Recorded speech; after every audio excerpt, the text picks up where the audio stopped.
actions sont très variées tout au long de la journée.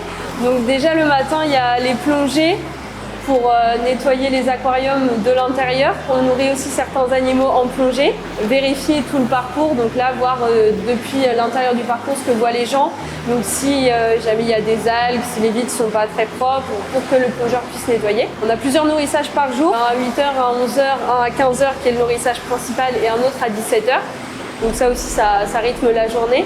Et on a d'autres tâches d'entretien, par exemple des filtres qui sont situés au niveau des bassins. Pour les nettoyer, on fait aussi des ajouts de minéraux au niveau des coraux. Alors on a la chance ici à l'Aquarium de la Réunion de renouveler à peu près 10% de l'eau par jour. Donc on renouvelle à peu près 75 mètres cubes et qu'on va pomper 50 mètres au large de la digue. On a vraiment la chance d'être près de l'eau et surtout près d'une eau de bonne qualité. Là, je prépare la nourriture pour le dernier bassin, donc celui où il y a les requins, les grosses raies et les carangues.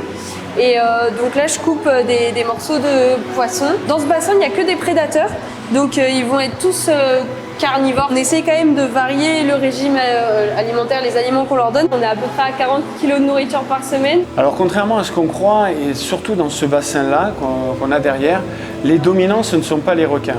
Les dominants, ça va être essentiellement les carangues, qui sont vraiment dominantes vis-à-vis de la compétition alimentaire. C'est-à-dire qu'elles sont tellement rapides et tellement peu craintives que quand on distribue la nourriture, c'est elles qui ont accès à la nourriture en première. Et si on ne nourrissait pas individuellement les requins à la perche, eh bien les requins n'auraient pas accès à la nourriture. On fait à peu près 10% de leur poids répartis en 3 fois, c'est-à-dire 3 repas par semaine.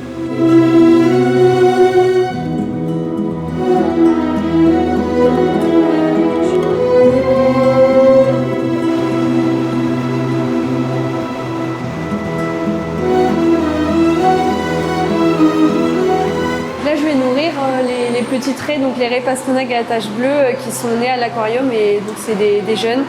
Et donc on les nourrit à la pince. Je leur ai donné à chacune un petit morceau de crevette avec de la vitamine à l'intérieur. C'est une vitamine pour qu'elles puissent bien grandir et se développer comme ce sont des jeunes. Et ensuite, j'ai donné un mélange qu'on appelle un petit broyat. Donc c'est des morceaux de poisson, de crevettes et de légumes que j'ai répartis pour qu'après elles puissent manger au sol. Elles ont quelques mois, la plus jeune est née en septembre, donc 3 mois à peu près. La majorité de la nourriture qu'on a, c'est la nourriture congelée. C'est très pratique parce que ça nous permet de pouvoir la conserver plus longtemps et de tuer les agents pathogènes qui pourraient être à l'intérieur. Par contre, le bémol, c'est que ça va dégrader un peu la qualité nutritive. Donc pour pallier ça, on va rajouter différentes choses à la nourriture qu'on donne aux animaux. On va rajouter de la vitamine C, également de l'ail qui permet de booster le système immunitaire et on rajoute de la spiruline qui est très riche en protéines. L'intérêt d'un aquarium, c'est pas juste de mettre des animaux dans les enclos. Le but, c'est de proposer au plus large public possible des animaux en bonne forme et dans un bel environnement pour pouvoir émerveiller les gens. Et quand on émerveille les gens, on a envie de protéger son environnement. On n'a pas envie de, après, laisser des plastiques par terre, on n'a pas envie de jeter quoi que ce soit. Donc voilà le but, nous, pédagogique de l'aquarium. On essaye de sensibiliser à la beauté de la biodiversité réunionnaise pour qu'on puisse la protéger et que surtout les générations qui arrivent, celles qui sont en dessous de nous, qui vont diriger le monde bientôt, pourront être sensibilisées et protéger un peu la nature.